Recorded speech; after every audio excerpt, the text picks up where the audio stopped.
வணக்கம். இன்னைக்கு நம்ம டெக் உலகத்தையே பயங்கரமா உலுக்கிட்டு இருக்கிற ஒரு மிகப்பெரிய ஃபைனான்ஷியல் மிஸ்ட்ரியை பத்தி தான் விளக்கமா பார்க்க போறோம். தயாரா இருங்க, ஏன்னா இது சாதாரண விஷயம் இல்ல, ரொம்பவே சுவாரஸ்யமா இருக்க போகுது. முதல்ல இந்த 50 பில்லியன் டாலர் முரண்பாடு அப்படின்னா என்னன்னு பாத்துரலாம். கொஞ்சம் கற்பனை பண்ணி பாருங்களேன். 50 பில்லியன் டாலர்கள். ஆமாங்க, ஓப்பன்ஏஐயோட முன்னாள் நிர்வாகி மீரா முராட்டியோட புது நிறுவனமான திங்கிங் மெஷின்ஸ் இப்போ இந்த பிரம்மாண்டமான வேல்யூவேஷனை வாங்குறதுக்கான பேச்சுவார்த்தையில ஈடுபட்டுட்டு இருக்காங்க. இது எவ்வளோ பெரிய தொகைன்னு யோசிச்சு பாருங்க. நிஜமாவே தலை சுத்துது இல்ல? ஆனா இங்க தான் ஒரு பெரிய ட்விஸ்ட் இருக்கு. ஆரம்பிச்சு ஒரு வருஷம் கூட ஆகாத இந்த நிறுவனம் இதுவரைக்கும் பப்ளிஷ் பண்ணியிருக்க மொத்த பிளாக் போஸ்டோட எண்ணிக்கை எவ்வளோ தெரியுமா? வெறும் 2 தான். இதான் இன்னைக்கு நம்ம அலச போற மர்மத்தோட மையப்புள்ளியே. இந்த நியூஸ் ப்ளூம்பர்க்ல வெளியானதும் இன்டர்நெட்ல எல்லாரும் பயங்கரமா கலாய்க்க ஆரம்பிச்சிட்டாங்க.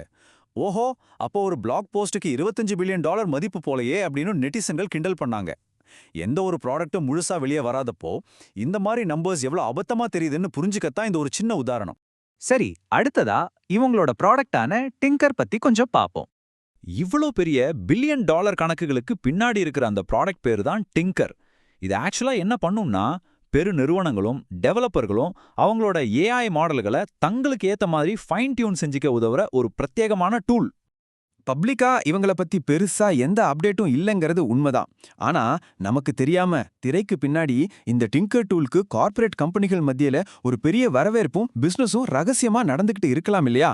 ஒருவேளை வெளியில யாருக்கும் சொல்லாம அவங்க ப்ராடக்ட பயங்கரமா மெருகேத்திட்டு இருக்கலாம். யாருக்கு தெரியும்? இப்போ 3வது பகுதிக்கு வரலாம். இது ரொம்ப முக்கியமானது. அதான் தி மீரா முராட்டி ஃபேக்டர். பொதுவா முதலீட்டாளர்கள் என்ன பார்ப்பாங்க? வருமானம் எவ்வளோ, கஸ்டமர்ஸ் எவ்வளோ பேர் இருக்காங்கன்னு அந்த அடிப்படை விஷயங்களை தான் பார்ப்பாங்க. ஆனா இங்க அந்த லாஜிக்கே சுத்தமா ஒர்க் அவுட் ஆகல.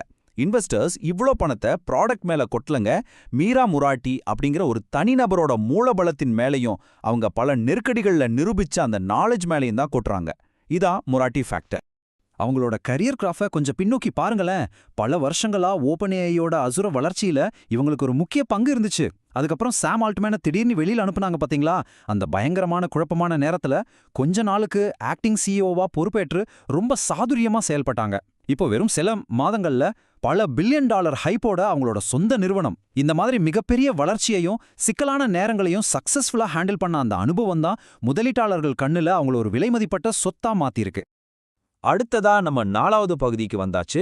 மாபெரும் ஏஐ திறமையாளர்களின் வெளியேற்றம் பத்தி இப்ப பார்க்கலாம். முராட்டி ஓப்பன்ஏஐல இருந்து வெளியில வரும்போது தனியா வரலைங்க. அந்த நிறுவனத்தோட ஆணிவேரா இருந்த ஒரு மாபெரும் அழிவுசார் குழுவையே அப்படியே தன்னுடனே கூட்டிட்டு வந்துட்டாங்க. ஓப்பன்ஏஐல இருந்து அவங்க கூடவே வந்த இணை நிறுவனர்கள், அப்புறம் ஜான் ஸ்கல்மன் மாதிரியான ஆரம்பகால ஜாம்பவான்கள், ரொம்ப எக்ஸ்பீரியன்ஸ் உள்ள முக்கிய ஆலோசகர்கள்னு பல முன்னணி ஏஐ மூளைகள் இப்போ அவங்க கூட கைகோத்திருக்காங்க. அட, இதுதாங்க அந்த 50 பில்லியன் டாலர் ரகசியமே. இன்வெஸ்டர்ஸ் வெறும் 2 பிளாக் போஸ்டுக்காக இவ்ளோ பணத்தை அள்ளி வீசல. ஏற்கனவே ஒன்னா வேலை செஞ்சு உலகத்தோட தலைசிறந்த ஏஐ மாடல்களை உருவாக்கி சக்சஸ் பண்ண ஒரு ஒட்டுமொத்த பிரெயின் ட்ரஸ்ட்டை அவங்க அப்படியே மொத்தமா விலைக்கு வாங்குறாங்க. That's the point.